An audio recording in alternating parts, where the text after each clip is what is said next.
Alors, je vois le PowerPoint qui s'est affiché. Donc, bonjour à toutes, bonjour à tous. Mon nom est Valérie Amiro, je suis professeure de sociologie à l'Université de Montréal. Je suis également vice-rectrice aux partenariats communautaires et internationaux et c'est donc à ce double titre que je vous souhaite la bienvenue à ce webinaire qui est piloté par le Cerium et qui est consacré, vous le savez, vous l'avez lu, à la situation actuelle en Afghanistan. Nous avons vraiment beaucoup de chance de pouvoir accueillir les deux personnes dont vous voyez les noms à l'écran, donc Olivier Roy d'un côté et Gilles de Roncereau de l'autre. Je vais les présenter dans une petite minute. Juste vous signaler que le format, nous l'avons voulu le plus interactif et informel possible. Donc, il ne va pas y avoir de conférence ou de présentation. Il va y avoir un échange animé par ma collègue Laurence Deschamps-Delporte et Laporte, pardon, qui est professeure invitée au département de sciences politiques à l'Université de Montréal et qui est spécialiste du Moyen-Orient. Elle va animer la discussion un petit peu plus tard. Je lui passerai la parole à la fin des présentations. Alors, les deux noms, vous les avez peut-être entendus, vous les avez peut-être lus sur les médias sociaux ou dans la presse. Depuis plusieurs années, tous les deux sont spécialistes de régions distinctes, mais qui se rejoignent sur l'Afghanistan. Olivier Roy, il est agrégé de philosophie, il est docteur en sciences politiques. Il a d'abord été directeur de recherche au CNRS, à l'École des hautes études en sciences sociales, et ensuite il est parti enseigner au centre Robert Schuman à l'Institut universitaire européen à Florence. C'est quelqu'un qui est au départ un spécialiste de ce qu'on appelle l'Asie centrale, puis de l'Iran et de l'Afghanistan. Il a évidemment traversé ces territoires. Il est aussi connu pour ceux d'entre vous qui sont familiers de l'enseignement des relations internationales et en particulier de l'enseignement des études sur le Moyen-Orient. C'est un spécialiste de l'islam politique, qui a beaucoup aussi écrit sur le djihadisme contemporain et également sur la présence de l'islam dans les sociétés dites sécularisées, en particulier en Europe. Alors, je vais vous citer juste deux ouvrages qui sont un peu les ouvrages, je pense, qui sont, en tout cas, qui pour moi représentent le plus fidèlement la façon dont Olivier travaille, Olivier pense. Le premier, c'est évidemment L'échec de l'islam politique. C'est un ouvrage ancien, ça date de 92, il a été traduit, il a été mis à jour. Il y en a un autre que je voudrais vous citer pour les étudiants qui sont parmi nous et qui ne connaîtraient pas bien le travail d'Olivier Roy, qui voudraient commencer par un de ses ouvrages, c'est La Sainte Ignorance. Alors, je cherchais la date tout à l'heure de l'édition de la première, c'est 2008. Et La Sainte Ignorance, c'est vraiment une réflexion sur le sous-titre, c'est le temps de la religion sans culture. Et c'est vraiment une réflexion qui part de sa position et de son histoire biographique pour faire le lien avec ses travaux plus actuels, plus contemporains. C'est aussi quelqu'un qui a beaucoup publié sur l'Afghanistan. Je vais citer deux titres. Islamist Networks, The Pakistan-Afghan Connection, avec Mariam Abou Zahab, notre regrettée collègue, qui a été publié chez Hearst en 2003.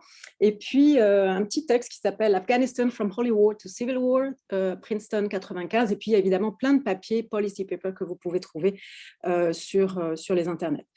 Je passe à Gilles de Roncereau, que je remercie également, comme Olivier, de nous donner un peu de temps début de soirée. Ils sont en Europe tous les deux, à Paris pour l'un, à Florence pour l'autre.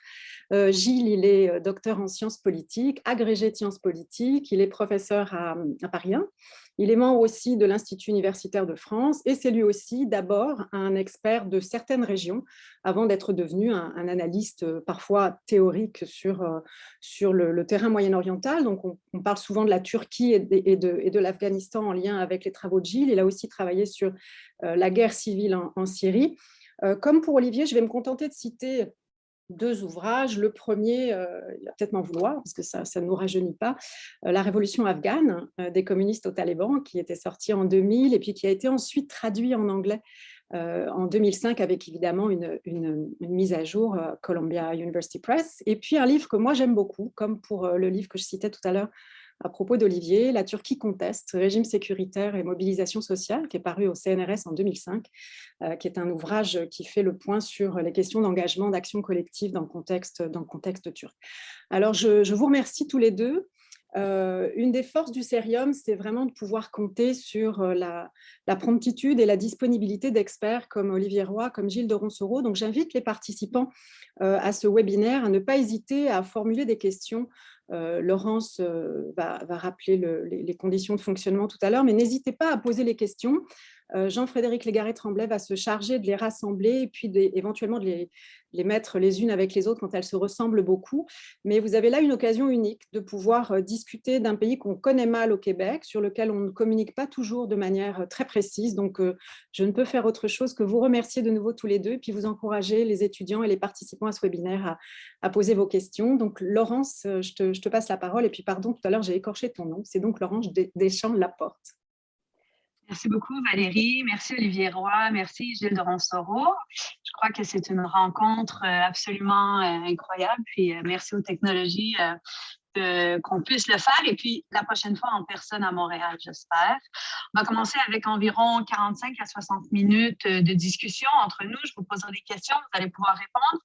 Et ensuite, pour ceux qui sont connectés dans l'auditoire, vous allez pouvoir poser des questions sous la rubrique Q&A dans Zoom. Si vous avez des questions, si vous avez des problèmes à poser ça, on va ouvrir la rubrique après la discussion. Alors, j'aimerais commencer d'abord avec une question vraiment sur la nature des talibans pour Gilles de Ronsoro. Quel est l'ancrage sociopolitique des talibans et puis comment est-ce que le groupe a évolué au cours des 20 dernières années? Alors la question, en fait, une question assez simple sur le fond. Hein. Les talibans sont un groupe qui émerge dans la région de Kandahar, donc au sud de l'Afghanistan, dans une situation de désordre et de chaos absolu. Hein. C'est quelque chose d'unique en Afghanistan. En 1994, donc, et les réseaux qui constituent le noyau dur des talibans, ce sont des religieux qui sont passés par des madrasas pakistanaises, des madrasas déobandis, donc un des courants de l'islam rénovateur. Le personnage qui dirige les talibans, lui, de manière paradoxale, et pas paradoxale, c'est un personnage charismatique qui n'a pas d'éducation formelle. Alors bon, je crois qu'on en a un peu rajouté en disant que c'est une idée à écrire, mais en tout cas, c'est un personnage qui, dans la grande tradition, dit qu'il a un rêve, qu'il a envoyé par Dieu et qui lui demande de nettoyer l'Afghanistan de tous les groupes armés. Donc, vous voyez, il y a deux éléments. Premièrement, le réseau de religieux et la dimension charismatique.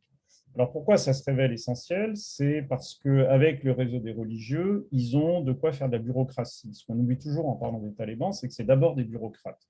C'est des gens qui font du papier. Moi, ça, je l'ai vu, parce qu'enfin, il se trouve qu'entre 1994 et 2000, j'ai fait du terrain tous les ans en Afghanistan. C'est pour ça que ce qui s'est passé par la suite m'a moins étonné que la plupart des gens, parce que je les avais vus faire.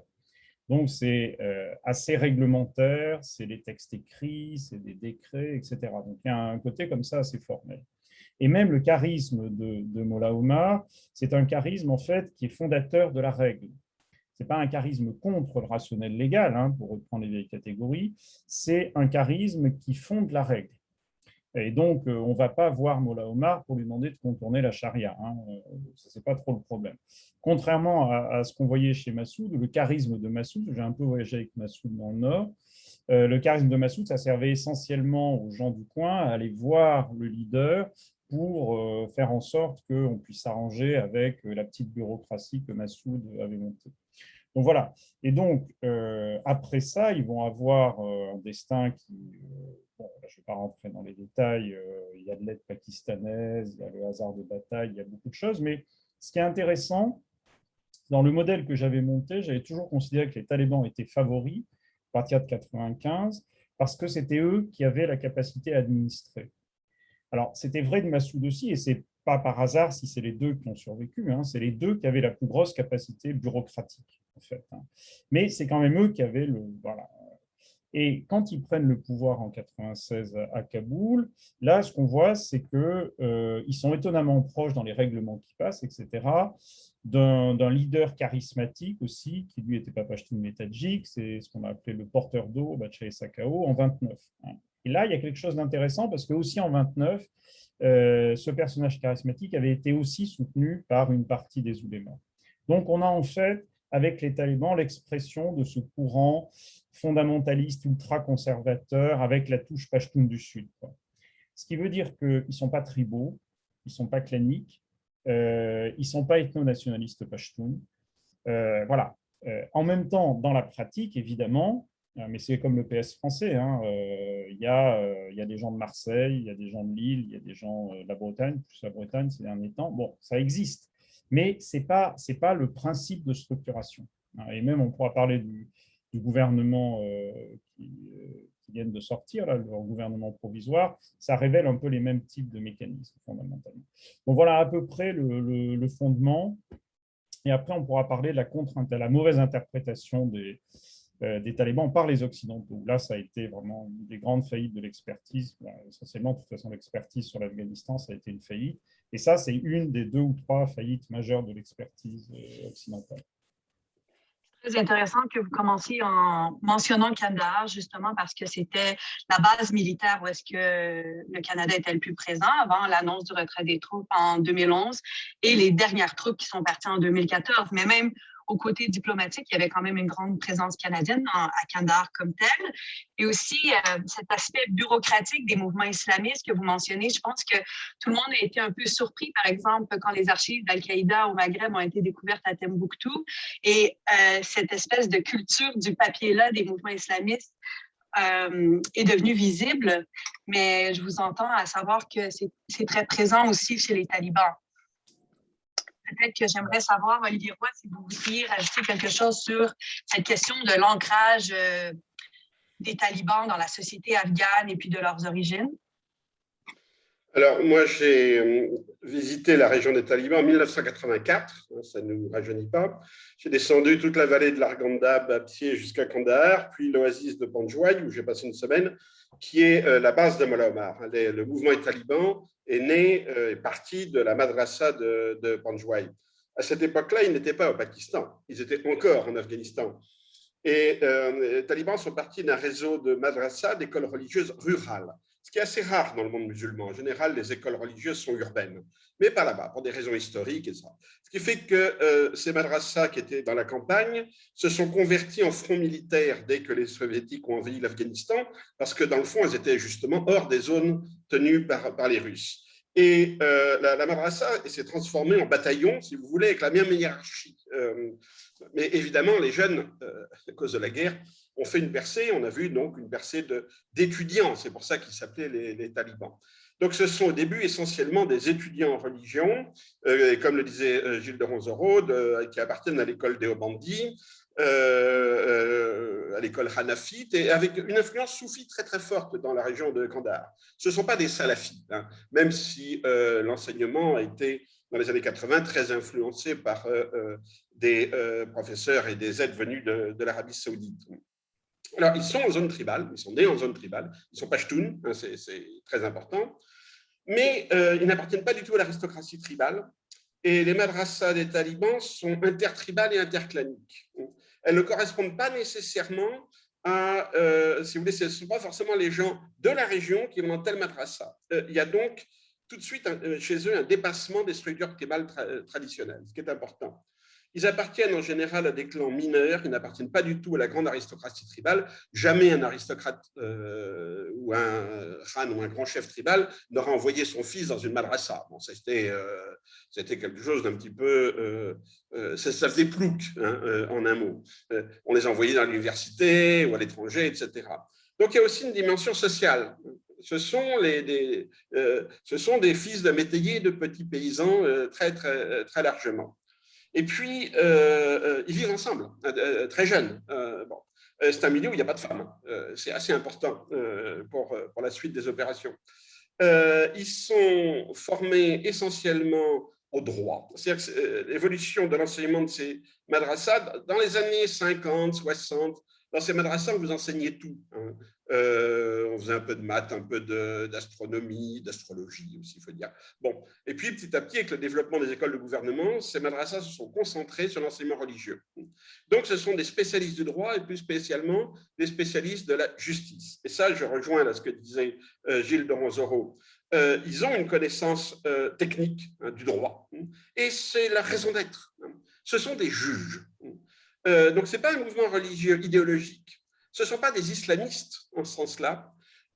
pour eux, un État islamique, c'est un État où on applique la charia, point. Ils n'ont pas de grandes théories sur le gouvernement, ni sur ces choses comme ça. Et c'est ce qui va faire leur force. Quand j'étais chez eux en 84, ils n'ont pas voulu me recevoir.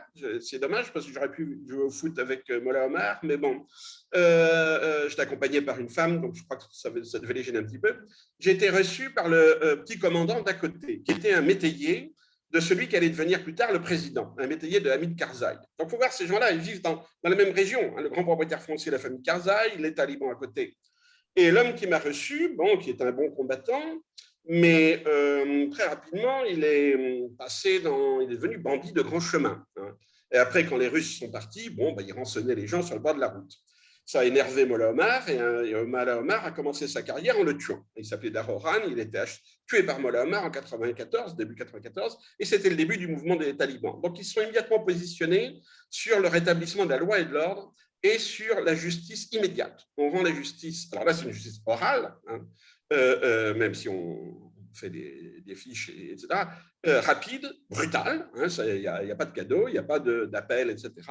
Mais on règle les petits conflits locaux qui constituent dans le fond la trame de la société afghane. Si vous voulez, le problème dans les villages, les vallées, etc., c'est les histoires de bornage, c'est les histoires d'eau, c'est les vendettas entre familles, etc., etc. Bon, et ça, d'emblée, ils imposent leur marque là-dessus. Ce sont des juges qui jugent et qui rétablissent la loi et l'ordre. Et ça a fait leur popularité. C'est comme ça qu'ils sont sortis de leur zone strictement pachtoune et qui se sont petit à petit étendus en Afghanistan. Merci beaucoup, Olivier Roy. Puis, vous avez expliqué justement que l'étymologie du mot taliban veut dire talib, c'est-à-dire la racine arabe pour dire étudiant, qui est souvent un terme qu'on attribue à ceux qui sont comme en pensionnat dans des madrasas, si on veut. On entend souvent en Afrique de l'Ouest la francisation talibé. Et puis, je vous relance la balle un peu pour essayer de comprendre aujourd'hui quelles sont les sources de leur soutien politique à l'extérieur de l'Afghanistan, c'est-à-dire leur partenariat à l'international, soit avec des entités étatiques ou non étatiques, et aussi leurs sources de revenus. On entend beaucoup parler de l'opium, mais est-ce qu'il y a d'autres choses qui entrent en jeu? Alors, le soutien essentiel des talibans, c'est le gouvernement pakistanais, ou en tout cas l'armée pakistanaise, ce qui revient à peu près au même. Bon. En 1994, j'étais à Islamabad, au moment où on a annoncé, si vous voulez, le démarrage du mouvement taliban. Et immédiatement, le ministre de l'Intérieur du Pakistan, qui était le général Babar, je crois, a convoqué les ambassadeurs occidentaux et leur a proposé de faire une tournée des talibans en Afghanistan. Hein. Vous voyez ça, donc c'est un petit peu comme si le ministre canadien de l'Intérieur emmenait des journalistes, des ambassadeurs à Washington contrôler les élections locales. Bon. Et l'ambassadeur de France a refusé en disant que c'était contre les usages diplomatiques. L'ambassadeur américain est parti. Hein. Et les Pakistanais ont expliqué que les talibans, c'était la carte de l'avenir, que c'était ça qu'il fallait jouer, etc. Et ils les ont soutenus, comme ils les ont soutenus cette année, par des moyens logistiques, en les aidant pour la communication, par exemple, les radios, etc., en leur suggérant aussi des mouvements stratégiques, comme le contournement par les frontières, hein, c'est très important. Les talibans se sont tout de suite précipités en 1994, comme au mois d'août ou au mois de juillet dernier, sur Herat, pour contrôler les Spinbolda, etc., pour contrôler les points de frontière. Donc, c'est le Pakistan, le grand soutien. Quant à l'argent, etc., bon, talibans, ça coûte pas cher. Hein. Ce sont des jeunes qui sont, bon, à partir du moment où ils ont de quoi bouffer, ils ont une Kalachnikov. La vie est belle. Hein. C'est pas vous n'avez pas en tout cas au début, pas d'armes lourdes, pas de. Bon, ils continuent à payer les fonctionnaires. Exactement, ils laissaient les fonctionnaires se faire payer par le gouvernement. Ils ont instauré un système de taxes un peu partout, mais d'une taxe claire et nette. Les gens savaient exactement ce qu'ils avaient payé et une fois ce qu'ils devaient payer, et une fois qu'ils avaient payé, c'était réglé. Ils ont taxé le tarif de drogue, tout à un moment donné essayant de l'interdire, hein, en 99. Bon, ça c'est une affaire. Mais ils n'ont pas besoin de soutien extraordinaire de l'étranger. Et ils ont bénéficié à partir de 1996 de volontaires arabes, essentiellement arabes, autour de Ben Laden. Et en fait, le rapport entre Mollah Omar et Ben Laden ce n'était pas du tout sur le djihadisme international ou le terrorisme international, ça, le Mollah Omar s'en fichait complètement. Ben Laden, en gros, s'était porté volontaire pour débarrasser Mollah Omar du commandant Massoud, ce qu'il a fait, hein, il a mis quelques années à le faire. Bon.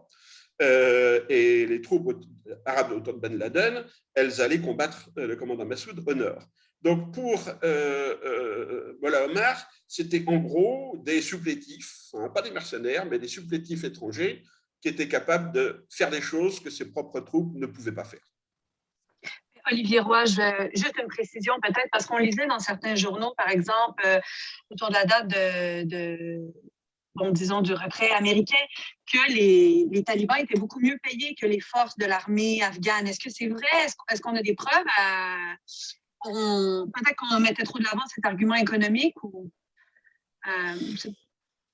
Bon, je n'ai pas vu les bulletins de paye des soldats talibans, hein, je ne sais pas.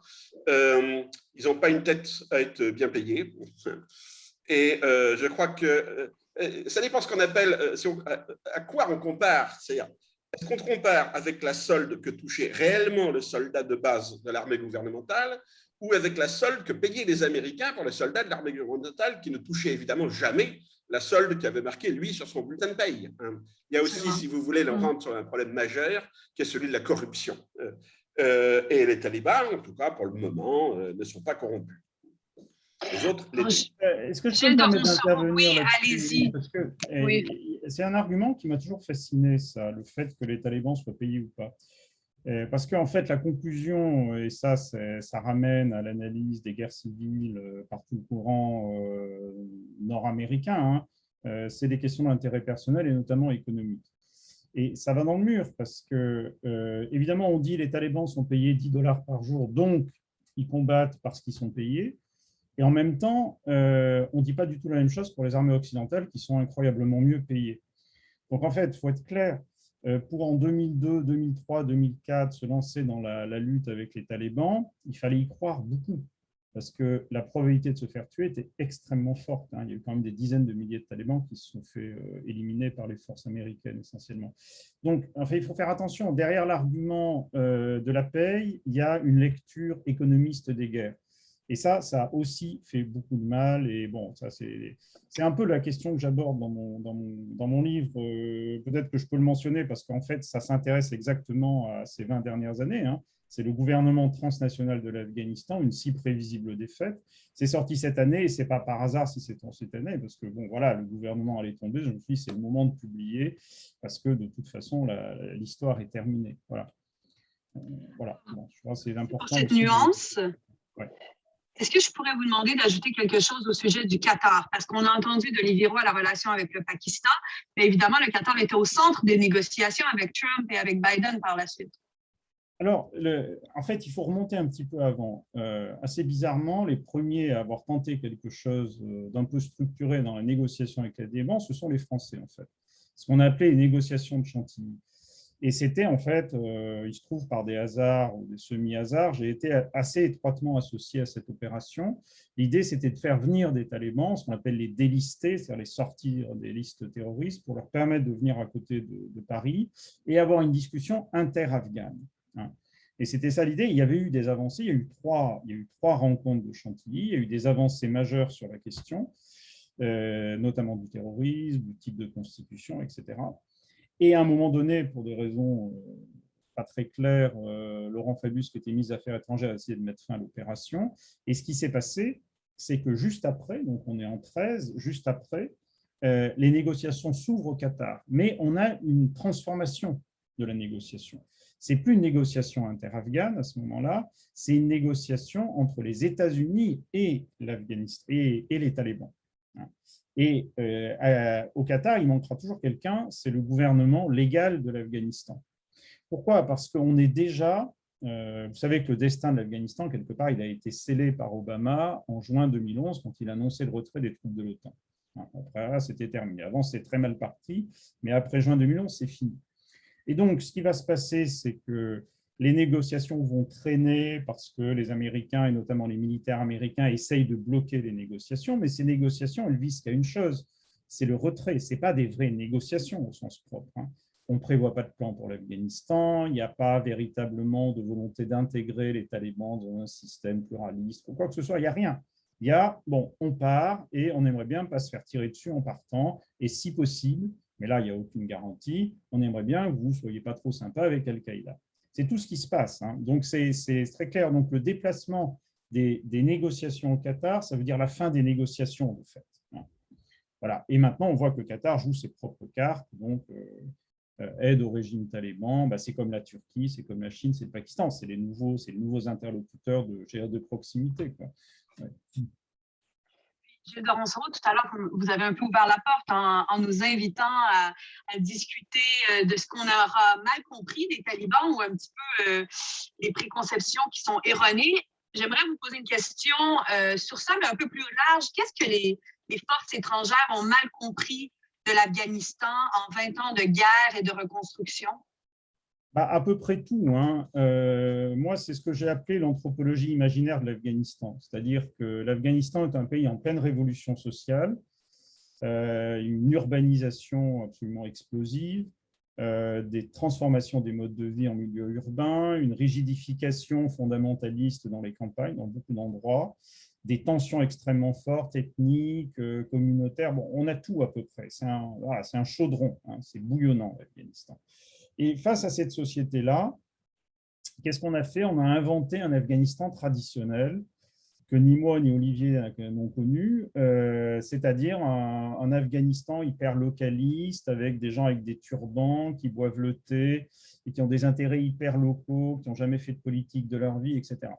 Voilà, donc là, c'est le grand délire interprétatif occidental, cette anthropologie imaginaire, qui faisait des talibans, alors soit des gens payés pour se battre sans conviction idéologique, soit un mouvement très désorganisé, c'est-à-dire incapable d'avoir un centre, alors qu'on a vu que c'est exactement le contraire. D'où la querelle sur la famille Haqqani. Est-ce que les Haqqani, ce n'est pas un mouvement séparé des talibans? Et jusqu'à il y a 2-3 ans, les Américains, systématiquement, faisaient de Haqqani un mouvement politique séparé des talibans. Jusqu'au jour où Sirajuddin Haqqani a publié un article dans le New York Times, un op-ed dans le New York Times en expliquant qu'il était le numéro 2 des talibans ou numéro quelque chose des talibans. Donc, ça a un peu mis fin à la spéculation. Peut-être rapidement la nature du mouvement Haqqani, peut-être comme l'a bien expliqué Valérie, au début, on a peu de spécialistes de l'Afghanistan au Québec. Oui, alors, très simple, Haqqani, c'est la famille Haqqani. Hein, c'est une famille connue dans l'est de l'Afghanistan, surtout, dont le père Haqqani, en fait, a été un héros de la guerre contre les soviétiques, hein, notamment dans la région entre Rost et Gardez. Il a une réputation de très grand combattant. Ses enfants, il y a beaucoup d'enfants, de cousins, etc. Donc, on parlait d'un clan Haqqani. Eux, après quelques hésitations, après 2001, se sont ralliés aux talibans, et ça a été un peu, disons, les groupes Est, c'est-à-dire les groupes Nord et Est des talibans, hein, sur la région, ce qu'on appelle la zone tribale, entre Jalalabad et Peshawar, donc toutes ces régions-là. Et ils ont été responsables notamment de beaucoup d'attentats à Kaboul même. Et c'est pour ça qu'ils sont tous listés par les États-Unis. Je crois qu'il y a 5 millions de dollars sur la tête de Sirajuddin Haqqani du côté de FBI. Donc, vous voyez, ce pas des gens très populaires. Et aujourd'hui, Haqqani, on y reviendra peut-être, s'est retrouvé ministre de l'Intérieur, ce qui est un peu compliqué pour les Occidentaux. Voilà. Mais ce que je veux dire, c'est qu'on a fait, alors ça, c'était sur les talibans. La deuxième chose qu'on n'a pas compris, c'est la demande d'État. Il y avait une demande d'État très forte en Afghanistan. Moi, je l'avais vu dans toutes les années, depuis que je fais du terrain en Afghanistan. Donc, je l'avais fait tous les ans entre 88 et 2000. Et tous les ans, on voyait une demande d'État de plus en plus forte. Et les talibans étaient détestés sur beaucoup de choses, mais eux, ils étaient en train de reconstruire un État. Et nous, quand on est arrivé en 2001, on est parti du principe que l'Afghanistan, c'était un failed state. C'est un État failli. Et que donc, il fallait tout reconstruire à zéro, comme si les talibans n'avaient rien fait. En fait, ils étaient en train de remonter des ministères, etc., et ça fonctionnait. Et on ne s'est pas interrogé sur le pourquoi de la demande sociale. La demande sociale, c'était la justice, l'ordre, la capacité. Moi, dans les années 96-2000, je me baladais partout en taxi en Afghanistan, je n'ai jamais eu un problème de sécurité. Dans les années 88-96, honnêtement, c'était un peu plus sportif. Hein. Alors, il n'y avait pas de taxi, enfin, on ne faisait pas ça comme ça. Bon, c'était compliqué. Les talibans, c'est la réponse à la demande sociale d'ordre. Et on n'a pas compris ça. On a pensé que les Afghans détestaient l'État. C'est une erreur totale d'interprétation. Les talibans aiment mettre l'État à distance. C'est des anthropologues comme Centlivre qui l'ont montré. Mais ce n'est pas parce que quelque chose est à distance que ce n'est pas légitime. Et on a au contraire favorisé le local, ce qui était souvent de l'ethnique, en disant mais c'est très bien, les petits commandants dans les vallées, ils connaissent leur coin, mais en fait, ces gens-là, ils ont été les plus oppressifs. Je pense à un criminel de guerre comme Dostum dans le nord de l'Afghanistan, que les Occidentaux ont patronné pendant des années. Il n'y a rien de plus oppressif localement. Et on peut multiplier les exemples. Mais en tout cas, on s'est là aussi trompé sur une dimension essentielle. L'Afghanistan, ce n'est pas une suite d'isolats. C'est un pays, il y a de la communication, ça s'est beaucoup internationalisé. Il y a des manifs à Kaboul quand il y a un Coran qui est brûlé aux États-Unis. C'est un pays connecté, c'est un pays globalisé. Voilà, c'est un peu ça, je pense, notre erreur majeure, enfin, une de nos erreurs. Celle-là, en tout cas, est importante. Merci beaucoup. Puis, Olivier Roy, peut-être, voulez-vous ajouter quelque chose sur ces erreurs d'interprétation de la communauté internationale en 20 ans?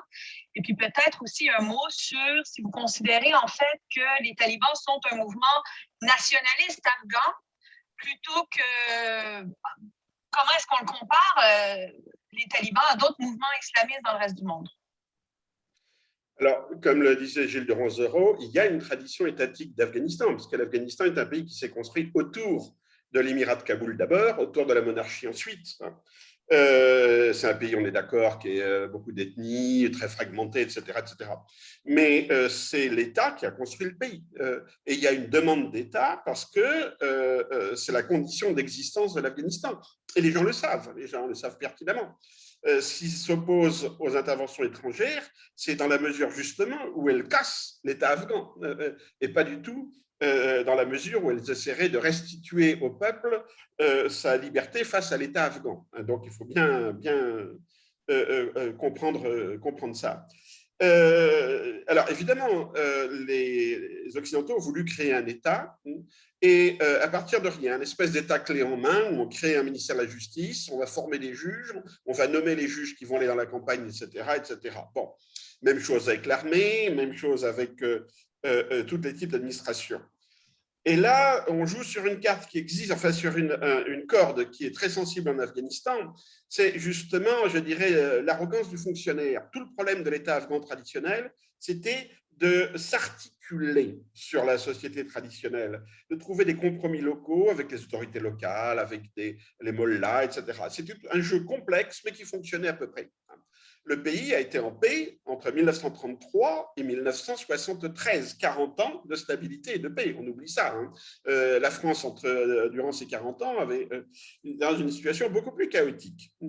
Et la grande erreur, enfin la deuxième grande erreur en construisant cet État artificiellement, c'est d'avoir déversé l'argent. Des milliers de milliards de dollars dans un des pays qui est le plus pauvre du monde. Et là, je suis allé en 2004 à la demande de l'ISAF, du corps militaire occidental et du général français qui l'a commandé pendant un an, pour une mission d'évaluation. J'ai été complètement sidéré. Alors, je le dis franchement, tous mes copains se sont retrouvés avec des valises remplies de dollars. J'en ai un qui s'est fait choper avec 40 millions de dollars dans la douane d'un pays du Golfe. Bon. Un gars que j'avais connu, qui je m'entendais bien, pendant 20 ans, il crapahutait dans les montagnes, etc. Bon. Il y a aussi ce problème, si vous voulez, des guérilleros qui d'un seul coup prennent la ville, prennent le butin et s'en mettent plein les poches. Il n'y a pas que dans le monde. On pourrait s'amuser à faire des comparaisons. Et la corruption, je l'ai vue de manière très concrète. Justement, je me demandais ce que les anciens du Nord, quel était leur rapport à la nouvelle armée nationale. Bon, est-ce qu'ils allaient garder les milices ou est-ce qu'ils allaient constituer les cadres de la nouvelle armée nationale, ce qui aurait été assez logique puisqu'ils avaient une tradition de combat. Mais les Occidentaux ne les aimaient pas parce qu'ils estimaient que quelqu'un qui a fait 20 ans de guérilla, ça serait un mauvais officier d'une armée moderne. Bon, alors déjà, il y avait des tensions de ce côté-là. Mais en fait, ce qui s'est passé, alors, bon, j'en avais un, son fils était à la tête d'un bataillon de la nouvelle armée nationale. Un bataillon, c'est 600 à 800 personnes. Je vais le voir dans son bataillon, dans le nord de l'Afghanistan, et je tombe sur 20 soldats. Ouais.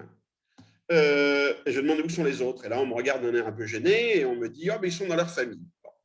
Donc, le système était très clair. La solde des 800 soldats était versée à quelqu'un au ministère et en descendant, elle disparaissait dans les poches. Bon. Alors, quand vous avez ce niveau de corruption, les gens se précipitent parce que chacun se dit, mais bon, il faut vite que je pioche à mon tour dans la caisse, sinon les autres vont tout prendre, etc. C'était absolument terrible, je crois, cette corruption. Et les Afghans, enfin ceux qui étaient au pouvoir, ont organisé la corruption de manière très, très professionnelle, je dois dire. Seulement, les résultats politiques sont très mauvais. Merci, Olivier Roy. Alors, je me retourne à la personne qui veut parler en premier, soit vous, Olivier Roy, ou Gilles de Ronceau, peut-être revenir à ce que j'ai évoqué rapidement plus tôt, c'est-à-dire est-ce qu'on peut considérer que les talibans sont un mouvement nationaliste? Et aussi, si vous voulez ajouter un mot par rapport à la nature de leur relation avec Al-Qaïda et Daesh, parce que évidemment, on se souvient de la prémisse initiale de l'intervention américaine. On allait chercher Oussama Ben Laden, qui était le leader d'Al-Qaïda, qui était caché, on croyait à l'époque, chez les Afghans, mais ça a repris une autre décennie avant de le trouver au Pakistan. Et on a vu, lors des évacuations à l'aéroport de Kaboul, que c'est Daesh qui était responsable des explosions. Alors, peut-être quelques mots sur la nature des relations de ces mouvements et la différence entre leurs idéologies.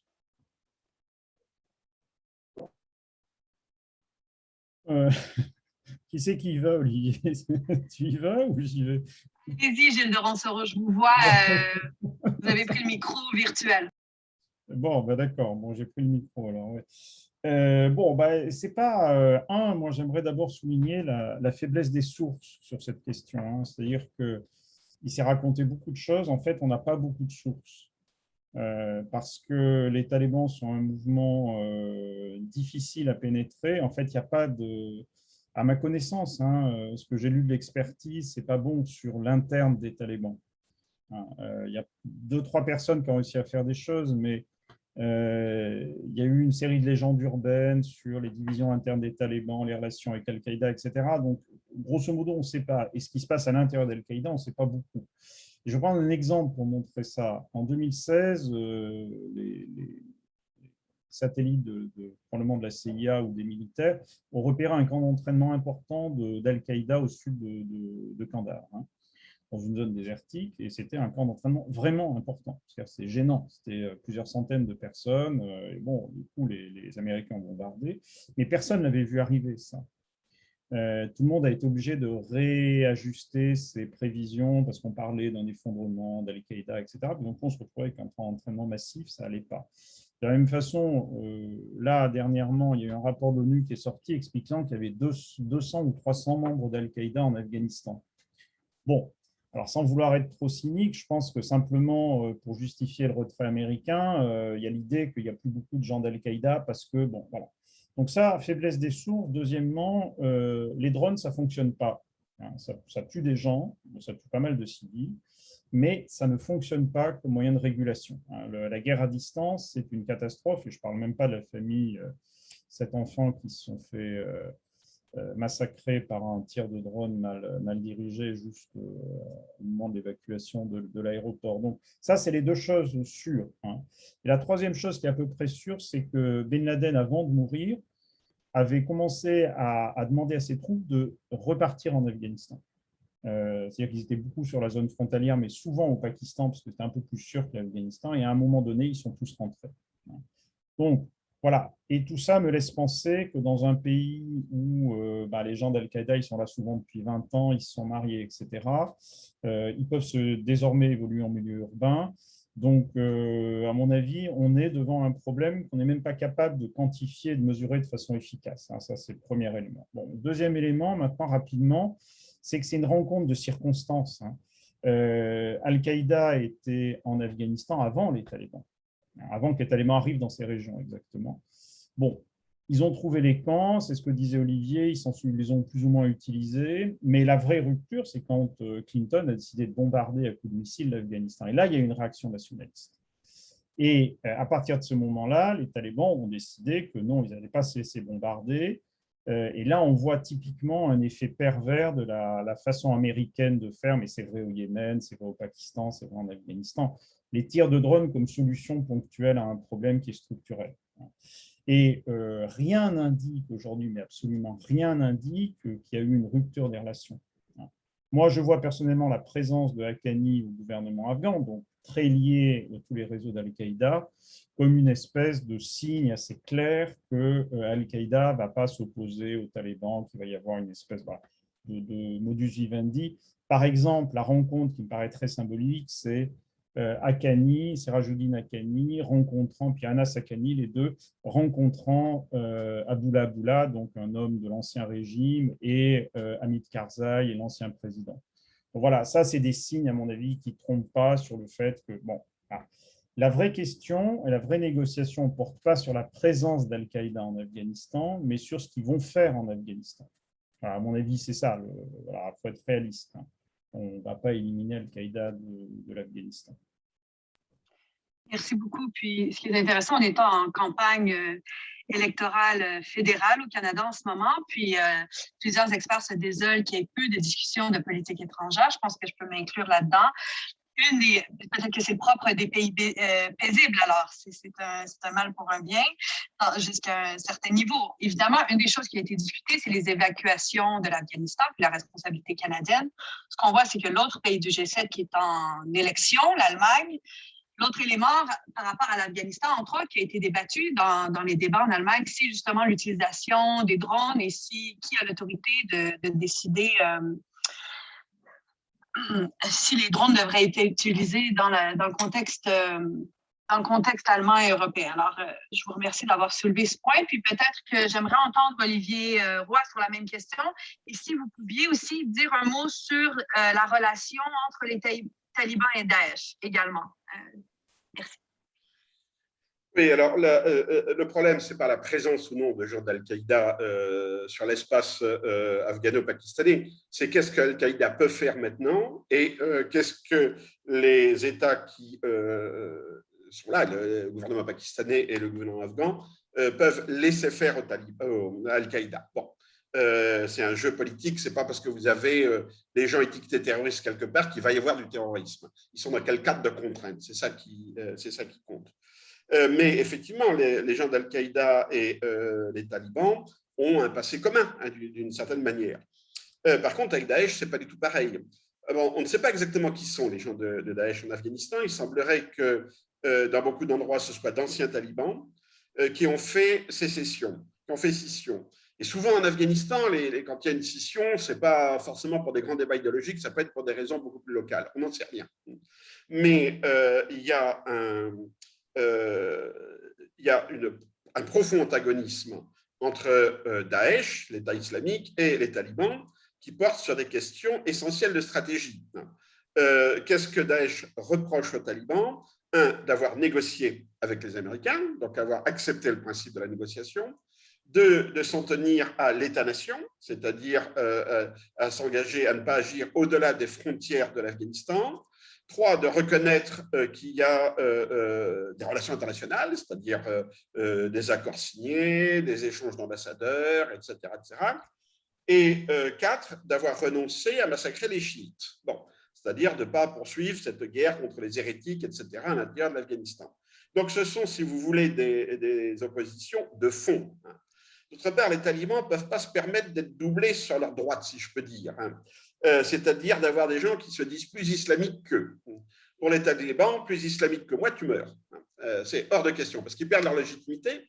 Et en plus, les autres sabotent leur autorité à l'intérieur de l'Afghanistan et par contre-coup à l'extérieur de l'Afghanistan. Donc, on peut la penser qu'il n'y aura pas que les talibans soit tueront les gens de Daesh, soit les marginaliseront complètement. Il y a une chose qu'il ne faut pas oublier. En 1996, quand les talibans sont rentrés dans Kaboul, ils ont été chercher l'ancien président communiste et l'ont pendu. Bon. En 2015, quand ils rentrent dans Kaboul, ils vont chercher l'ancien président, Hamid Karzai, ils lui offrent une tasse de thé. Bon. Avec les camarades et on discute. Par contre, il y a un type qu'ils ont été tués. C'était le chef de Daesh que les Américains avaient capturé, qui était en prison à Kaboul, dans la prison du gouvernement. Les talibans ont ouvert les prisons, ils ont libéré les terroristes. Ouais, enfin, ils en ont tué un, ils l'ont immédiatement exécuté, parce que pour eux, l'ennemi, c'est lui. Voilà. Donc l'affaire est très très claire de ce côté-là. D'autre part, se demander si les talibans sont plus islamistes que nationalistes, etc., c'est parce qu'on voit une contradiction entre les deux, alors qu'il n'y en a pas ici. Pour les talibans sont des patriotes, disons, afghans. Ils se voient comme les héritiers, ils sont du même endroit de Kandahar, les héritiers de ceux qui ont fondé l'Afghanistan, et simplement, eux, ils arrivent avec en plus la charia, parce qu'ils pensent que ça marche mieux que ce que les monarchies ont mis en place. Mais pour eux, il n'y a pas de contradiction. Ils créent un État islamique d'Afghanistan basé sur la charia. C'est nous qui cherchons, bon, est-ce qu'ils sont plus islamistes que nationalistes, etc. Non, ils sont, bon, alors j'emploie le terme islamo-nationaliste, ça ne veut pas dire grand-chose comme souvent dans ces termes-là. Mais ils sont dans une posture de négociation internationale, et pas du tout comme l'État islamique en Syrie, qui était la négation même du principe des relations internationales. Daesh en Syrie s'était vanté d'avoir détruit la frontière Sykes-Picot, donc la frontière coloniale, et la notion même de frontière. Voilà, c'était un califat islamique en expansion permanente, ce qui évidemment ne tient pas la route. Daesh n'a jamais proposé d'échanger des ambassadeurs avec qui que ce soit. Daesh n'a jamais négocié avec qui que ce soit. Daesh, c'était la lutte jusqu'à la mort. Alors que les talibans ont toujours été dans une posture de négociation, toujours. Peut-être que je peux rajouter quelque chose. Oui, c'est sur le recrutement, parce qu'en fait, avec Adam Bachko, on avait fait une étude sur Daesh en Afghanistan. Alors bon, on n'a pas été très courageux, on l'a fait à partir de Jalalabad sur les districts. Voilà, bon, donc c'est un peu indirect. Mais on en avait profité pour faire la biographie des talibans qui s'étaient ralliés. Et il y avait un certain nombre de choses qui étaient frappantes. D'abord, il y a un noyau dur qui sont les gens passés par Guantanamo. C'est-à-dire que c'est des gens envoyés à Guantanamo par hasard, un hasard au sens où ce n'est pas des gens qui avaient un trajet spécifiquement radical ou international. Ils se sont radicalisés, internationalisés à Guantanamo. Et quand ils ont été relâchés, ils sont passés du côté des talibans, ce qui est assez logique. Et ensuite, c'est eux qui ont fait scission. Ça, c'était une des leçons quand on regardait. Et la deuxième chose, c'est que c'était assez largement réparti sur le territoire afghan. Donc, il y avait des types dans l'Helmand, il y en avait un peu dans le Rouzgan, il y avait quelques types à Razni. Vraiment, il y en avait à peu près dans beaucoup d'endroits, en tout cas. Et les talibans les ont tous liquidés. Systématiquement, tous ceux qui pouvaient liquider, ils les ont liquidés. Et la base, le reste, le deuxième courant de recrutement, plutôt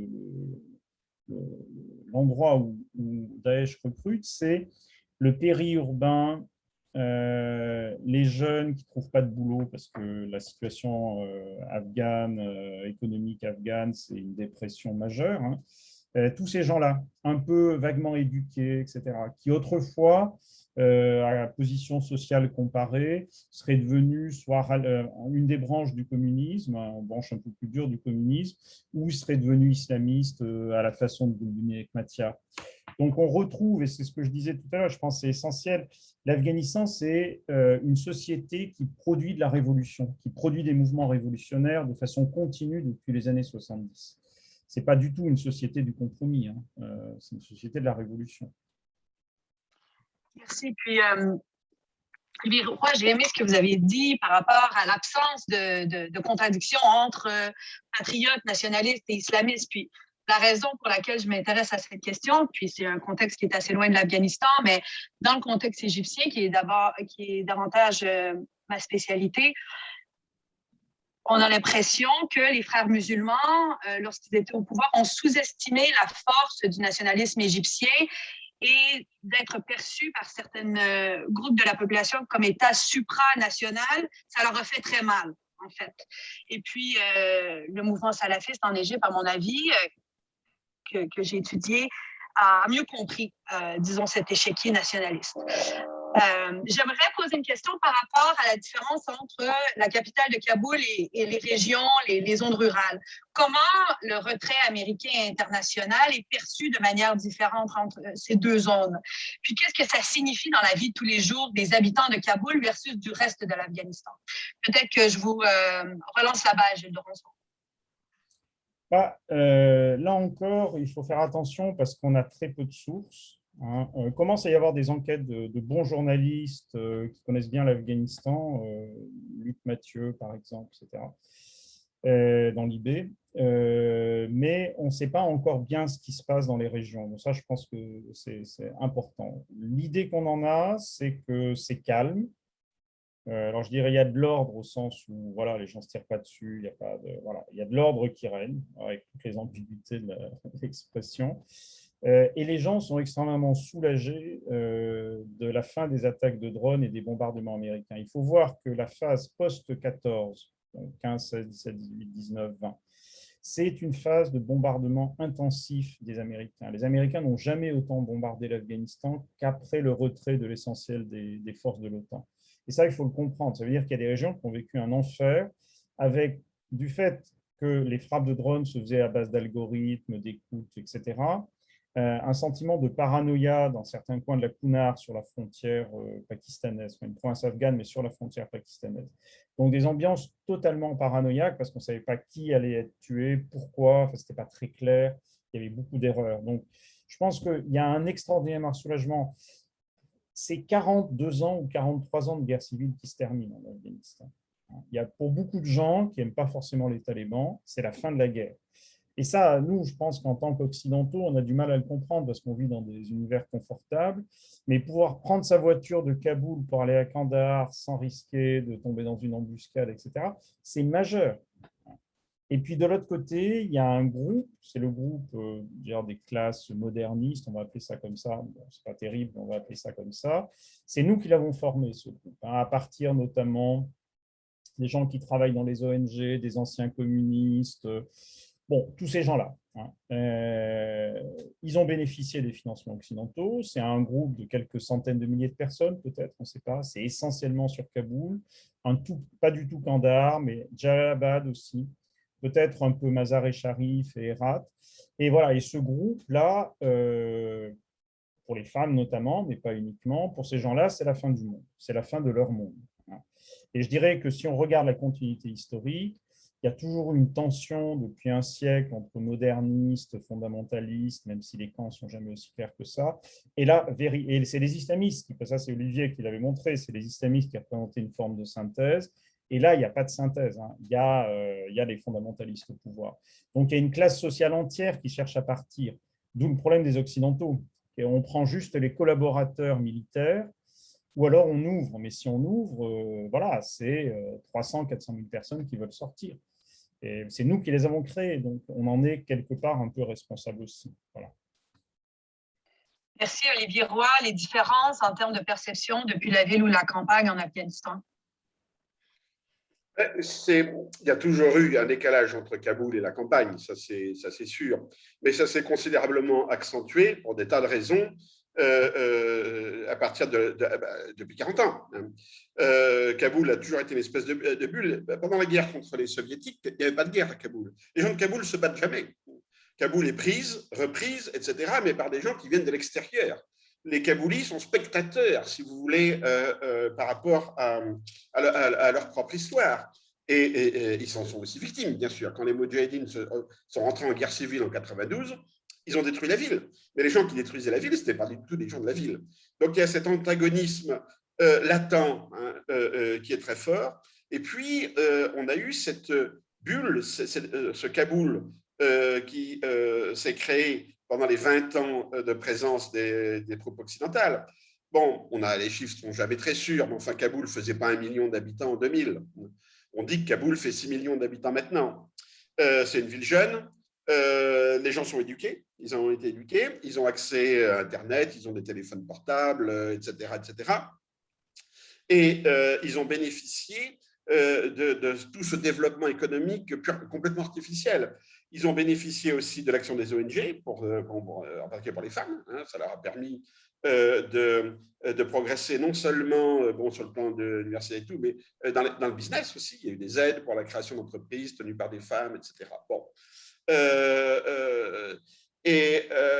Voilà, toute cette bulle, d'un seul coup, elle explose. Et les talibans, ils croient trouver un compromis parce qu'ils ont compris qu'il y avait un problème avec Kaboul, ce qu'ils n'avaient pas compris quand ils ont pris Kaboul en 96. Et ils disent, on va faire mieux que ce qu'on a fait en 96. Mais vu d'où ils étaient partis en 96, en particulier par rapport aux femmes, c'est-à-dire les femmes restent à la maison, ne sortent qu'en burqa, accompagnées d'un membre masculin de leur famille, c'est pas très difficile de faire quelques progrès. Alors comment, entre présence, bon, par exemple, université ouverte aux femmes, etc., et le modèle taliban de 96, où on met le curseur. Alors, ils sont en train d'inventer, de prendre un modèle à la saoudienne, en gros, c'est-à-dire une obsession de la non-mixité, une prétention dont assurer un développement parallèle du monde féminin, ce qui n'était pas leur cas en 96, donc droit à l'éducation, droit à la santé, ils acceptent qu'il y ait des femmes qui soient docteurs, etc., mais dans la non-mixité totale et dans le respect de normes islamiques comme les normes vestimentaires. Et donc, évidemment, le port du tchadri ou de la burqa, ce n'est pas évident quand vous faites des études ou quand vous exercez une activité professionnelle. Donc là, ils sont dans un système qui est contradictoire, qui ne pourra pas fonctionner. Ils auront très rapidement les problèmes que les Saoudiens ont eus sur une génération. Peut-être qu'on peut faire une comparaison. Oui, on peut peut-être faire une comparaison parce que ce qui se passe en Afghanistan, ça montre une chose, c'est l'importance de l'international pour la définition interne des régimes. Et le point de comparaison qu'on peut faire, c'est la Syrie. C'est-à-dire qu'aujourd'hui, on a un peu la même question avec Idlib, toute la région d'Idlib, où les mouvements islamistes qui sont issus d'Al-Qaïda, bon, enfin, il y a différentes factions, mais les sont tombés, cherchent l'appui international. Et ils sont prêts à renoncer à plein de choses parce qu'ils veulent des formes de reconnaissance. Là, ils ont le soutien turc, mais ça ne suffit pas. Un peu comme les talibans ont le soutien pakistanais. Et on voit là qu'ils sont prêts à faire plein de concessions. Et on a la même chose sur le PKK, juste à côté. Le PKK cherche une ouverture à être délisté des mouvements terroristes, etc. Donc, en dehors de l'État islamique et sur sa trajectoire totalement délirante et génocidaire, disons-le, c'est vraiment un mouvement génocidaire, les mouvements type PKK, certaines branches d'Al-Qaïda, on peut le voir aussi au Mali, les talibans sont sur des logiques de conciliation. Alors, ça marche moyennement, voire pas du tout dans le cas d'Idlib, mais c'est intéressant de voir que le poids des contraintes est tel que ça les oblige à renoncer à des choses qui sont théoriquement, font partie de leur credo, quoi. On n'aura pas d'exécution de femmes dans les stades en Afghanistan. On l'espère. Bon, je vous remercie. Puis une question rapide en deux parties pour conclure. Puis ensuite, on va passer aux questions qu'on a commencé à recevoir. Puis je remercie tout le monde puisque je n'ai vu aucune baisse dans notre auditoire, mais plutôt une hausse au fur et à mesure que la conférence continue. Donc, je vous partagerai certaines de ces questions. Mais pour finir, quels sont les défis auxquels se confronteront le régime taliban en Afghanistan et puis comment les pays du G7 comme le Canada ou la France devraient-ils faire la diplomatie avec les talibans maintenant qu'ils sont au pouvoir. Je repasse peut-être Olivier Roy si vous avez une réponse.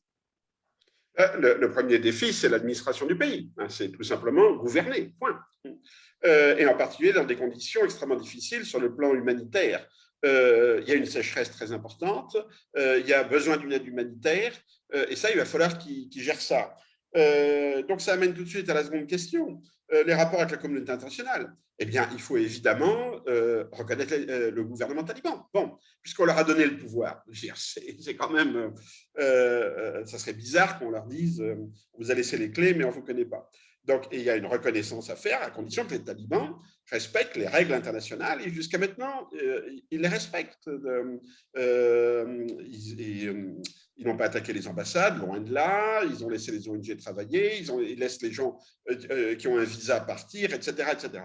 Donc, si vous voulez, il faut les prendre au mot et non pas leur imposer des conditions que de toute façon, on ne peut pas les obliger à accepter. Il faut les prendre au mot. Bon, ils disent développement séparé entre hommes et femmes. Très bien, bon, on peut dire on va vous aider à construire une faculté de médecine pour femmes. Voilà, des choses comme ça. Et tout le monde a intérêt à la stabilité de l'Afghanistan.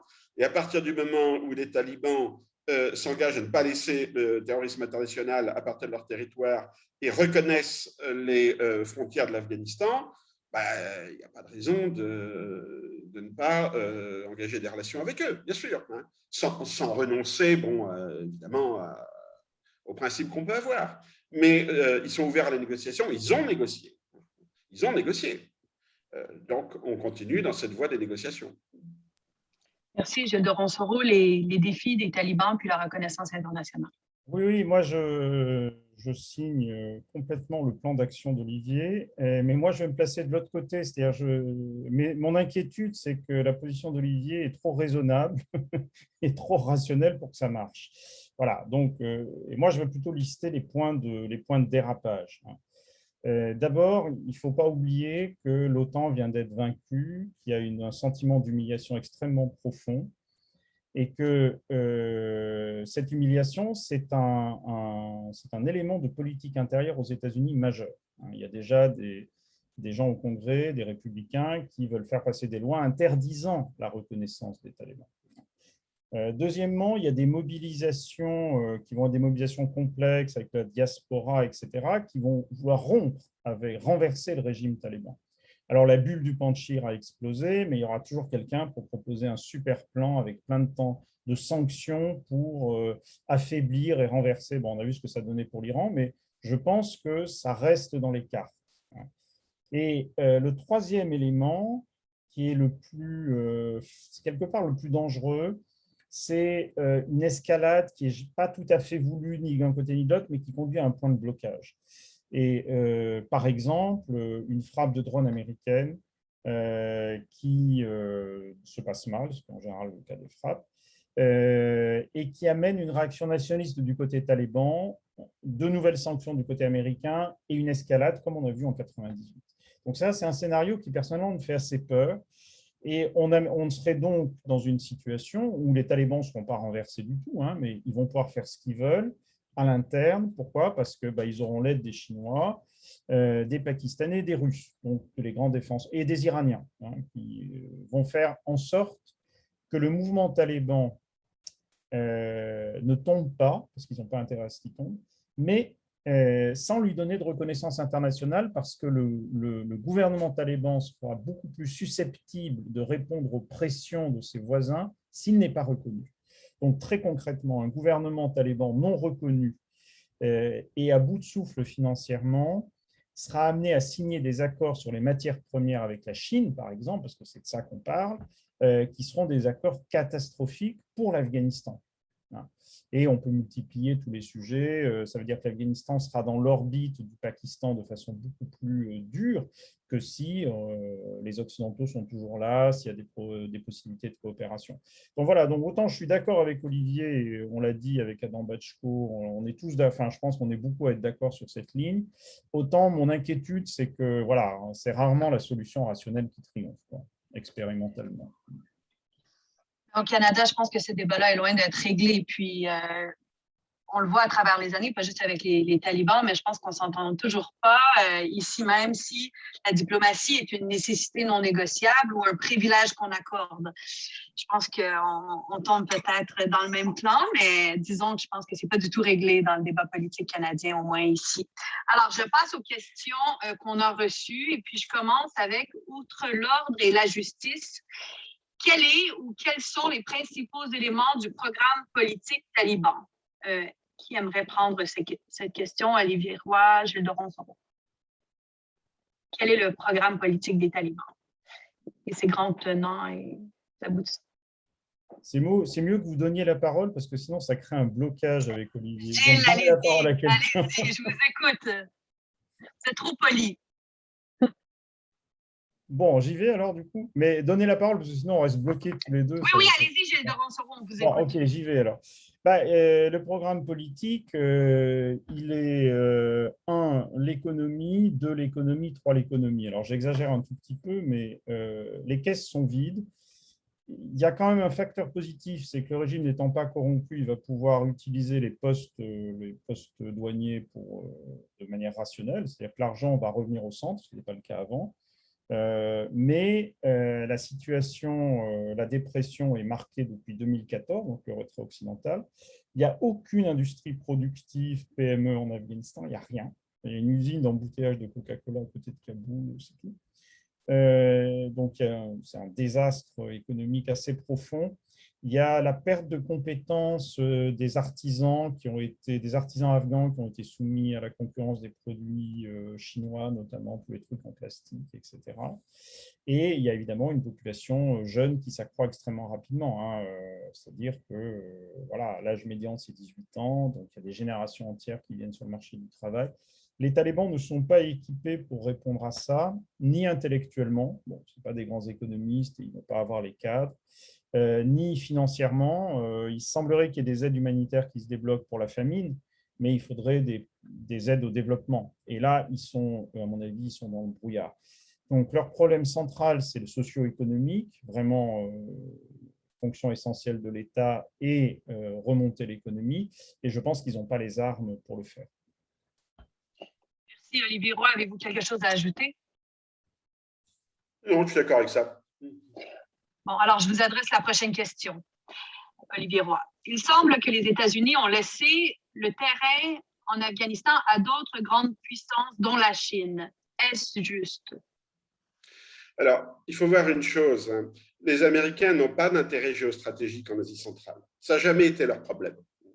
Et encore plus maintenant avec la montée de la rivalité avec la Chine, dans la vision américaine, tu as raison, ça c'est pas bon, la rivalité avec la Chine, elle se joue sur les mers. C'est une question maritime. Ce qui les obsède, c'est la manière dont les Chinois s'emparent des ports, créent des routes de la soie maritime, etc., etc. Ce qui se passe dans l'Hindoukouche, ils n'en ont rien à faire. Bon. On sait que les Chinois ne vont pas envahir l'Afghanistan. Les Russes, ils ont compris.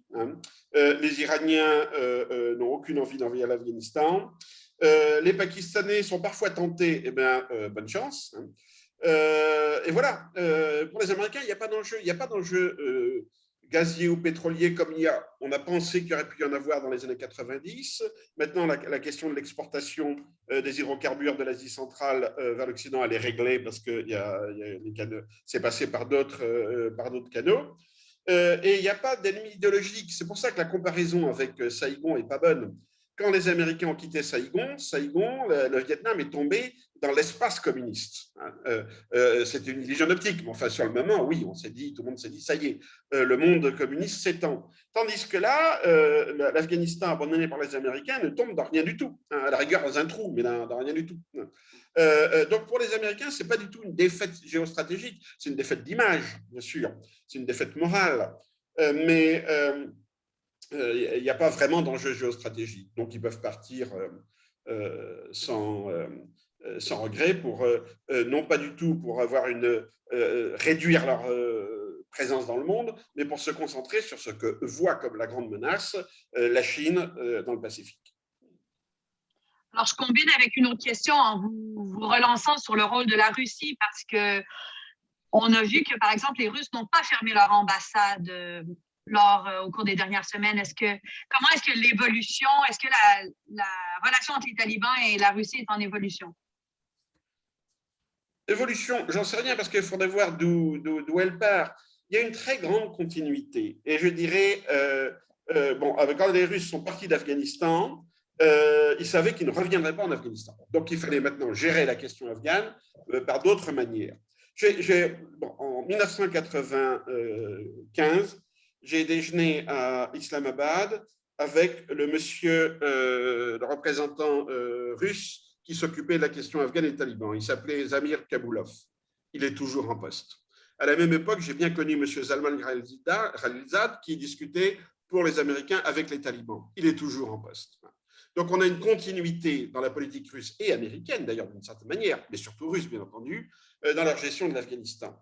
Ce qu'ils ne veulent pas, c'est la menace terroriste, c'est la menace sur la frontière sud de l'ex-espace soviétique. Mais en même temps, cette menace leur permet de revenir en Asie centrale. parce que des pays comme l'Ouzbékistan, le Tadjikistan, etc., ils ont compris maintenant qu'il n'y avait pas d'autre parrain que le parrain traditionnel. Bon, ils sont toujours aussi nationalistes, etc. Mais ça a permis aux Russes de reprendre de manière contractuelle le contrôle d'une partie de l'ancien empire soviétique, de l'ancien espace soviétique, et c'est ça qui les intéresse. Donc, pour eux, oui, les talibans sont des gens qui en discutent, il ne faut pas que ça aille trop loin, mais ce n'est pas plus mal qu'il y ait quand même une certaine désordre sur la frontière, ça leur permet de rester. Gilles de Ronsoro, voulez-vous ajouter quelque chose sur le rôle de la Chine et de la Russie? Non, mais moi, j'aimerais bien parler d'autre chose parce que j'ai peur que ça passe Allez-y, on vous écoute. la conversation. C'est en fait la grande rupture stratégique, elle n'est pas en Afghanistan, elle est dans le monde occidental. Et là, je vais dire quelque chose d'évident, c'est que l'OTAN a perdu la guerre. Alors, non seulement l'OTAN a perdu la guerre, ce qui arrive, c'était sa première guerre. Donc, pour le moment, l'OTAN a perdu 100% des guerres qu'elle a menées. Mais surtout, ce qui est très, très grave, c'est qu'on a vu une organisation militaire incapable de fonctionner. Mais incapable de fonctionner. C'est-à-dire qu'on s'est beaucoup moqué des Russes en Afghanistan en disant, voilà, ils sont incapables de faire quoi que ce soit. On a fait pire que les Russes, avec des ressources à peu près 100 fois supérieures. Donc ça, c'est le premier élément clé. C'est-à-dire que si on considère que l'OTAN, c'est la première alliance militaire du monde, etc., on a un problème massif. Le deuxième problème qu'on a, c'est que l'OTAN non seulement est inefficace, mais de plus, la politique américaine par rapport aux alliés, ou soi-disant alliés européens, parce que moi je ne considère pas aujourd'hui que les États-Unis soient des alliés de l'Europe, hein, ça a été une politique d'extraordinaire marginalisation de tous les intérêts européens. On retrouve exactement le même schéma qu'en Syrie. En Syrie, Obama décide à un moment donné de laisser tomber les Syriens, sans s'occuper une seconde des conséquences prévisibles, c'est-à-dire 1 million de réfugiés syriens en Allemagne. Alors moi, je pense que ça a plutôt fait du bien en Allemagne, mais le problème, c'est qu'à aucun moment, il y a négociation, il y a consultation, même, il n'y a rien. Le retrait américain de l'Afghanistan, et on le voit quand on discute avec les diplomates européens, c'est essentiellement un bras d'honneur à l'Europe. Vous allez vous démerder pour sortir vos gens de l'aéroport de Kaboul, vous allez vous débrouiller pour gérer les questions migratoires, vous allez vous débrouiller. Donc, ce que disait Olivier tout à l'heure, le basculement vers l'Asie, c'est aussi un divorce de fait avec l'Europe. Et c'est un divorce, je pense que là, pour le coup, les élites européennes ont compris, parce qu'on a vraiment été traités comme des chiens par les Américains. Et là, je pense qu'il y a quelque chose qui est en train de bouger, d'autant plus que les Britanniques sont sortis de l'Union européenne. Et ça, à mon avis, c'est beaucoup plus important que ce qui s'est passé techniquement en Afghanistan. C'est beaucoup plus important sur le long terme. C'est le découplage entre les États-Unis et l'Europe. Alors, un découpage qui n'est pas complet parce que l'Europe n'a pas les moyens d'assurer sa sécurité, mais en tout cas, la question se pose et elle ne s'est jamais posée aussi violemment qu'à propos de l'Afghanistan, je crois. Merci, Gilles de Ronsoro. Puis, j'ai l'impression aussi que dans notre débat au Canada, ce qu'on oublie souvent quand on parle du retrait, c'est ce qui a, disons, nourri le débat dans notre Parlement pendant une décennie, c'est les violations des droits humains qui ont eu lieu par les militaires en Afghanistan, dans les prisons afghanes. Puis, ça fait partie aussi de cette cruelle histoire de l'intervention en Afghanistan. Puis, disons que des fois, on a un peu la mémoire courte. Oui, moi c'est ce que j'appelle la virginité éternellement recommencée des pays occidentaux. C'est-à-dire qu'on s'intéresse aux droits humains quand on va faire la guerre et quand on la perd. Entre les deux, ce n'est pas une question qu'on pose. Voilà, c'est ça. À un moment donné, si on va voir les talibans en leur disant qu'il faut respecter les droits humains, les talibans peuvent très bien nous expliquer, mais alors qu'est-ce qui s'est passé, les tortures, les enlèvements à Bagram, les milices de la CIA qui ont terrorisé des coins entiers dans l'Est, Dostum qui a quand même liquidé plusieurs centaines de combattants prisonniers de guerre les faisant étouffer dans des containers. Voilà, si on commence à parler des droits de l'homme, la position occidentale va devenir difficile en Afghanistan, ça c'est sûr.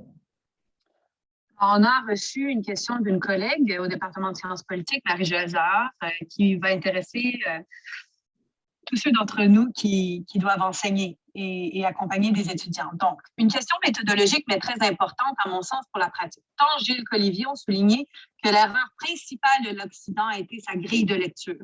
Pour nos étudiantes et étudiants, comment faire dans un monde académique qui est souvent occidental centré sur l'Occident, pour mieux comprendre, de un, les groupes armés non étatiques tactiques et de deux, les acteurs dits islamistes. Quels sont leurs conseils sur ce qu'il faut faire et ce qu'il faut éviter? Alors, Olivier Roy. Bon, alors, il y a deux choses là. Il y a les présupposés intellectuels et culturels occidentaux. Bon, on ne va pas rentrer dans ce débat-là parce qu'on ne s'en sortira pas. Et deux, il y a le rapport de la science politique au terrain. Et ça, c'est un gros problème. Aujourd'hui, la science politique se fait essentiellement par la modélisation. On travaille beaucoup sur le quantitatif. Hein. On utilise des modèles mathématiques. On fait du comparatisme à distance, c'est-à-dire comme si, bon, finalement, on pouvait comparer l'Afghanistan, le Japon, la Chine du Sud, etc., etc. Et on ne fait plus de terrain. On n'encourage plus nos étudiants à faire du terrain. Maintenant, si on veut faire du terrain, il faut remplir des dossiers sur les risques encourus. Il faut s'engager à faire signer toute une paperasse aux gens qu'on interroge. Hein. Donc, vous voyez, on va voir un combattant et on lui demande son nom, son adresse, le nom de ses banques, de signer une attestation comme quoi il a bien compris les questions qu'on lui posait, etc. Bon, le type, évidemment, il vous envoie provenir. Donc, toute notre formation maintenant méthodologique s'oppose à une connaissance du terrain. Voilà, il faut être très clair là-dessus. Alors, évidemment, le terrain... c'est pas facile. Bon, c'est très jouissif à certains moments, mais c'est pas facile. C'est de plus en plus dur, c'est-à-dire que le monde est plus dangereux qu'il était il y a 40 ans. Hein, ça, c'est sûr, ou 40 ans ou 50 ans. Il faut prendre énormément de précautions. Il y a une responsabilité morale quand on est directeur de thèse, par exemple, à autoriser son étudiante à aller sur le terrain. Il y a beaucoup de choses comme ça complexes. Hein. Mais on a perdu le sens du contact. Ou exactement, c'est pas qu'on l'a perdu, c'est qu'on l'a maintenant, c'est considéré comme un obstacle. Voilà, on ne veut pas que vous alliez faire du terrain, et on préfère que vous soyez dans la modélisation intellectuelle qui est maintenant le critère même, enfin, de l'enseignement. C'est un gros problème. Hein. Moi, je crois qu'il faut se remettre à marcher à pied. Absolument, puis j'ai des souvenirs assez vifs de ce qui est arrivé, par exemple, au doctorant à Cambridge, Giulio Reggiani, qui est en Égypte. Et puis, je pense que beaucoup de gens qui supervisent des étudiants qui veulent faire du terrain aussi, on a peur que ça arrive à ceux qui nous entourent. Gilles de Ronsoro. Oui, c'est nord-américain au départ, cette maladie, et puis malheureusement, c'est un peu comme le phylloxéra, ou je ne sais plus laquelle, mais ça a traversé l'Atlantique. Donc là maintenant, les Allemands commencent à avoir de plus en plus de problèmes, etc. Bon, personnellement, j'ai dirigé un ERC, là, un European Research Council, donc c'est un programme de recherche européen, et donc j'ai une dizaine de mes thésards là qui ont fait du terrain dans des situations de guerre. Bon. C'est faisable. Ils sont tous rentrés à la maison.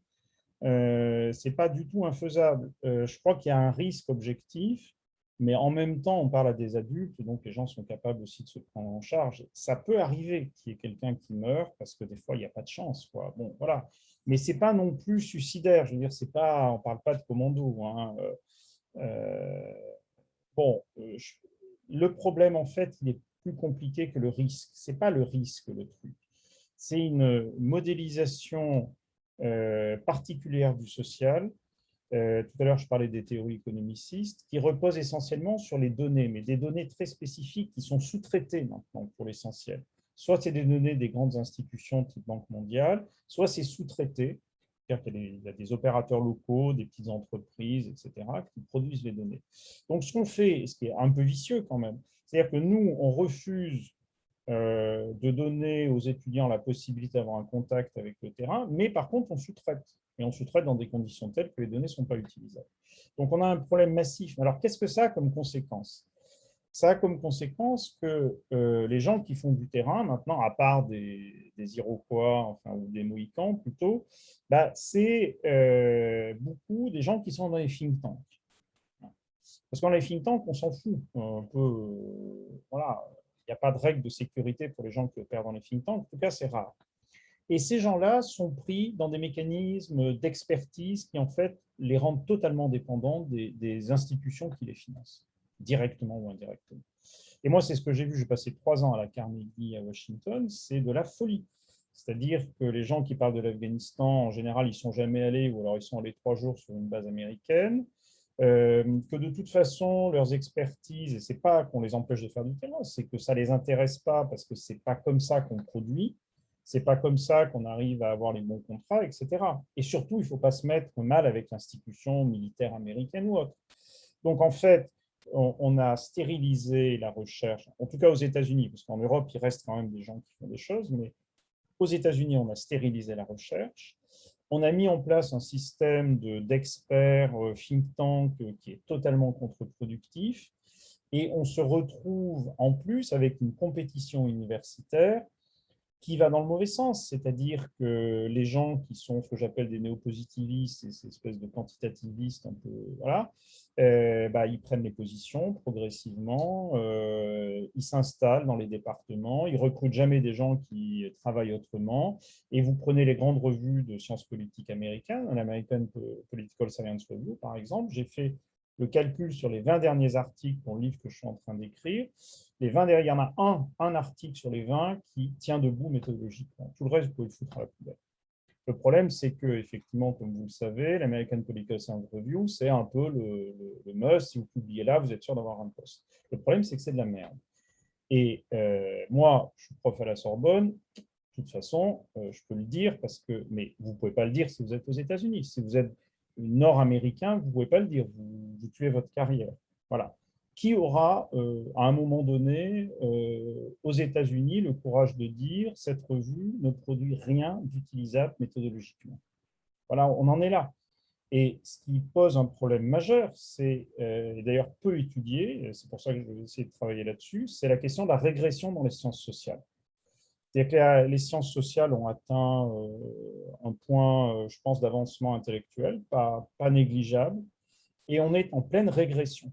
Donc, on est dans un moment de régression des sciences sociales.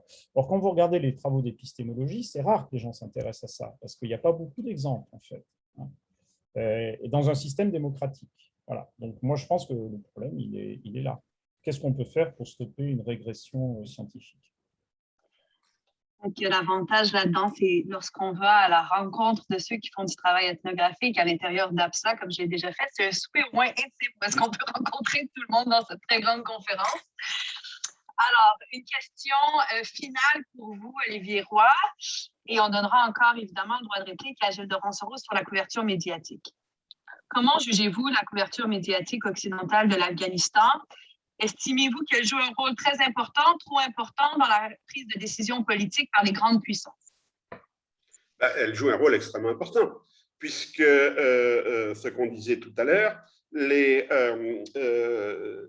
gouvernements occidentaux ne peuvent pas prendre certaines décisions parce qu'ils sont sûrs de se heurter à un barrage dans la presse, hein, un barrage de l'opinion publique. Bon. Et le traitement de l'Afghanistan depuis un mois, c'est du sensationnalisme en permanence. On a l'impression de vivre un film de guerre, alors que tout le monde est d'accord pour dire qu'il n'y a eu pratiquement aucun coup de feu tiré. Voilà, on a l'impression que c'est la guerre en permanence. On nous raconte des incidents réels, j'en doute pas un instant, mais enfin, un musicien a été tué dans telle ville, une femme tuée dans une autre ville, etc. On met ça comme si tout se passait à Kaboul en ce moment dans toutes les rues de la capitale. Et on a une espèce de dramatisation cinématographique et radiophonique qui apparemment ne correspond pas du tout à la réalité. Et on n'a aucun temps de réflexion, parce que l'intérêt va s'effondrer d'un seul coup. Par exemple, là, depuis 3-4 jours, c'est fini. Hein. On a eu en France la mort de Belmondo. Quick, les talibans sont sortis du film. Bon, et maintenant, on va passer à autre chose. Mais tout le monde aura dans le souvenir, il s'est passé quelque chose d'extrêmement dramatique en Afghanistan, une guerre civile, des massacres, des centaines de milliers d'Afghans qui fuient la mort. Non, enfin, comme ça a été dit, on l'a dit, bon, la vie ne va pas être drôle pour tout le monde, il y aura des gros problèmes, etc. Mais ce n'est pas les Khmers rouges s'emparant de Phnom Penh. Il ne faut pas. Bon. Gilles. Oui, d'accord. Et à chaque fois, on a le même problème, c'est-à-dire qu'il y a peu de spécialistes de l'Afghanistan, de gens qui savent à peu près. On peut se planter, hein, c'est pas on se plante régulièrement, mais on peut dire des choses de manière argumentée. Voilà. Mais il y en a peu, en fait, hein, on est très peu. Et évidemment, il y a une telle demande médiatique que tout d'un coup, on voit arriver des gens. L'autre jour, j'ai vu Keppel débarquer dans une émission de radio à laquelle j'étais aussi invité, qui nous expliquait que les talibans étaient à deux doigts de faire la guerre aux Iraniens. Ce qui, moi, m'a légèrement surpris parce que c'est tout le contraire qu'on voit. Au contraire, s'il n'y a pas eu de combat avec les chiites à Kaboul et ailleurs, c'est qu'il y a eu un deal avec les Iraniens. C'est visible, il y a eu des délégations talibans à Téhéran, etc. Bon. On se dit, mais qu'est-ce qu'il fout là? Il n'a jamais mis les pieds, sauf une fois, dans un hôtel 3 étoiles au Serena. Bon, voilà. Pourquoi il est là? Bon, voilà. Et je pourrais multiplier les exemples. On a ça en permanence. C'est-à-dire que c'est comme les moucherons attirés par la lumière les soirs d'été sur la terrasse. Hein, il y a des gens qui vivent par les médias. Il y a l'Afghanistan, donc ils vont dire un truc sur l'Afghanistan. Donc c'est le BHL de la science politique dans ce cas-là, mais il y en a plein des comme ça. Voilà. Donc ça, on a structurellement un problème. C'est que la façon dont les médias fonctionnent, c'est forcément sur des coups d'accélérateur. Et là, ils ne sont pas gérés. C'est pas gérable. Par contre, à continu, on a un pool de journalistes qui sont très, très bons sur l'Afghanistan. Il y en a une bonne dizaine en France, peut-être un peu plus. Pendant des années, ils ont fait des papiers que les gens ne lisaient pas trop. Enfin, c'était des bons papiers. Et bon, voilà, maintenant, ils sont en train de revenir petit à petit à la surface. Et la deuxième chose, moi, sur la couverture médiatique, c'est qu'on vient de perdre une guerre. Bon. Et au lieu de s'interroger sur pourquoi on a perdu la guerre, ce qui me paraîtrait un réflexe pas idiot finalement, pas pour préparer la prochaine, mais peut-être se poser des questions sur notre mode d'organisation, qu'est-ce qu'on a? On a une espèce d'orientalisation massive de l'Afghanistan. Voilà. C'est-à-dire qu'on en fait un pays complètement, c'est la planète Mars, quoi. Alors qu'effectivement, jusqu'à preuve du contraire, les Afghans sont plutôt des gens normaux et ordinaires, quoi. Donc, il y a ça. Et dès que vous passez avec des films, c'est terrible. C'est-à-dire que la couverture médiatique, il faudrait préciser, elle est diverse. Mais là où ça ne va plus du tout, c'est tout ce qui est filmé.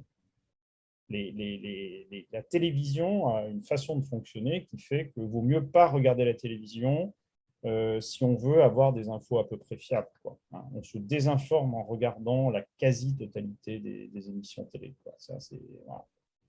Et c'est impossible comme dispositif pour intervenir pour nous. En tant que gens qui connaissent un peu l'Afghanistan, on peut pas, enfin, ça devient extrêmement compliqué d'intervenir dans les médias visuels. Hein. Ce que je remarque chez mes étudiants, c'est que peu ont une télévision maintenant, puis que les balados prennent de l'ampleur. Alors peut-être que ça fait place à un autre type d'expertise, mais l'histoire nous le dira. Olivier Roy, Gilles Doron-Soro, j'aimerais vous remercier au nom du Cérium, de l'Université de Montréal, de tous nos collègues étudiants, puis tout le reste de la société québécoise qui était parmi nous aujourd'hui. Puis j'espère qu'on pourra vous accueillir en personne à Montréal bientôt, quand vous allez recommencer à voyager un peu plus. Puis vraiment, ce fut un grand honneur de vous avoir parmi nous. C'est un plaisir, merci. Merci. Un plaisir, merci. Merci. Au revoir.